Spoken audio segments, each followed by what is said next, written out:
I'm standing in the doorway of my hotel room, key card still warm in my hand, and there is a woman in my bed. Shoes off, TV on, pillow fluffed under her head, fully settled in.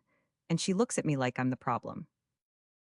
Okay, back up 20 minutes. I just driven 4 hours for a work conference. I checked in, got my key, hauled my suitcase to the third floor, swiped the door, and that's where we are. The room is a standard double. My bag is not in it, her stuff is. A roller suitcase, a tote, a half-eaten bag of pretzels on the nightstand. She's maybe 50, reading glasses pushed up on her head, completely unbothered. I said, "Excuse me? I think there's been a mix-up, this is my room." She muted the TV, looked me up and down, and said, "No, honey, I've been here since noon, you must have the wrong floor." I double-checked my key envelope. Room 312, the door I was standing in front of. Room 312. So I'm polite, I genuinely think maybe the front desk double-booked and this poor woman got caught in it too. I say, "Look, let's just head down together and sort it out, I'm sure they can get one of us moved." "Easy, done." She unmuted the TV. That was her response. She literally just unmuted the TV. I said her name, well, I said, "Ma'am," and she sighed like I was a delayed flight and said, "I am not going anywhere." I asked for a quiet room away from the elevator, and this is the one they gave me. I am not moving.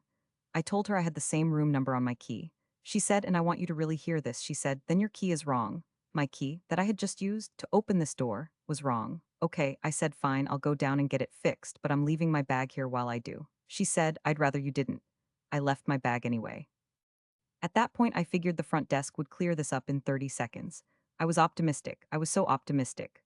The woman at the desk, I'll call her Maya, pulled up the reservation, frowned at the screen, and told me the room had been booked twice. A system glitch. The other guest had checked in first physically, but my reservation had been there longer and I had priority status. Maya said she'd call the room and ask the guest to come down for reassignment. I heard the phone ring through the ceiling, basically. I heard it stop. Maya blinked. She didn't pick up. Of course she didn't, so Maya called again, still nothing. Maya looked at me with the face of someone who did not get paid enough for this and honestly, fair, and said she'd have to send someone up. We went back upstairs together, a security guy named, I'll call him Dom, trailing behind us. Dom knocked. The woman cracked the door, saw the three of us, and said, "Oh, now you're bringing an army."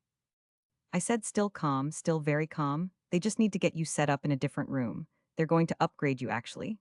Maya nodded, offered her a corner suite one floor up, complimentary. More space, better view, same price. The woman stared at us, then she said, "I don't want a suite. I want this room because I already unpacked." She had been there 2 hours, 2 hours. That's when I stopped being calm. Not loud, I didn't raise my voice, but I was done doing the soft sell. I looked at her and said, "You need to take the suite or find another hotel because I am sleeping in that room tonight." She went full launch sequence. "Excuse me, who do you think you are? I have been a loyalty member for 15 years and I will not be spoken to like this by some." She waved a hand at me, "Some girl." I said, "Great.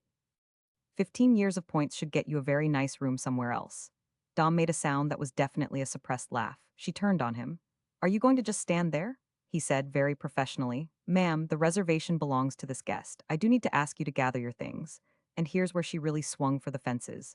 She pointed at me and announced, loudly, so the couple coming out of 314 could hear, "She is harassing me.